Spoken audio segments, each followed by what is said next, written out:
So every holiday season, I like to go back and watch all of the Harry Potter movies because there's something whimsical and Christmassy about them, so I enjoy watching them every time that time of the year comes around. This past holiday season, I found myself realizing what might be the most underrated Harry Potter movie of all time. If you're a big fan of the Harry Potter franchise like me, then you probably have a favorite Harry Potter movie. Most people tend to lean toward Prisoner of Azkaban, Deathly Hallows, or even The Goblet of Fire. While I love all of those Harry Potter movies, there's one that holds a really special place in my heart, and that is The Half-Blood Prince. I'd go as far as to say that it stands side by side with Prisoner of Azkaban, even though they're entirely different in tone. To me, this is what I consider the calm before the storm. The entire movie, you can feel the tension building before what is the grand finale to the franchise. But within that story is also the last normal year at Hogwarts, and the movie really tries to play into that with its interactions between characters. These characters are really starting to grow up and become teenagers based off of what goes on within the school year. With that, I think it has the best sense of humor without being super annoying about it. It's so subtle, and it's a type of dry, awkward humor I love to see, especially for these teenagers that are just starting to get into relationships. One of the reasons people love this series is because of Hogwarts itself, and this is the last time we get to see the wackiness and antics that go on within the school. It truly is, in a sense, a goodbye to a normal school year at Hogwarts, and a goodbye to the Harry Potter movies we've become accustomed to. To me, the tone in this movie is darker than most, and I think that's for good reason. In this movie, we see the spoiled Draco Malfoy become more than just some rich kid that wants to torment our protagonist. You see, up until Half-Blood Prince, we've seen Draco as, well, a bit of a pussy. You foul, loathsome, evil little cockroach! Hermione, no! He's not worth it.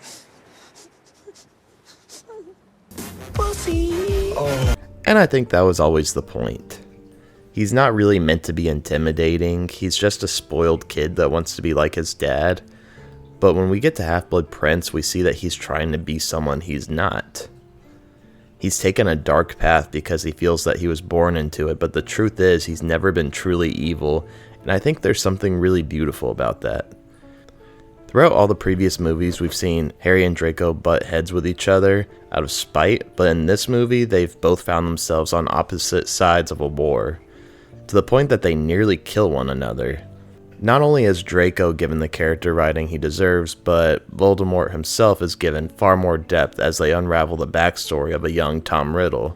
It's impressive to me that this movie made me fear the character more than all the previous ones, and it was all through the flashbacks of a younger Voldemort.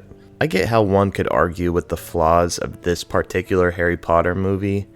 It's not the most action-packed of the series, and the romance is a little dry at times, but to me it really stands out amongst the rest for its overall writing and tone. From the start of this movie, we're reminded of just how much Harry has gone through. We get a new perspective on the character as we see just how far he's willing to go to put a stop to Voldemort and prevent more pain from happening. Seeing Dumbledore, the wise professor that we've come to love, scream in agony is so tragic to watch.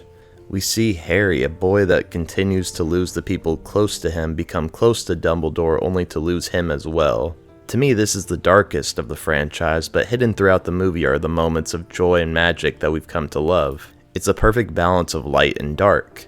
And by the end of the movie, we see that Harry can't continue on his own anymore as they stare into the sunset. For a movie with such a dark outcome, it was nice to see this one end with some sort of glimmer of hope.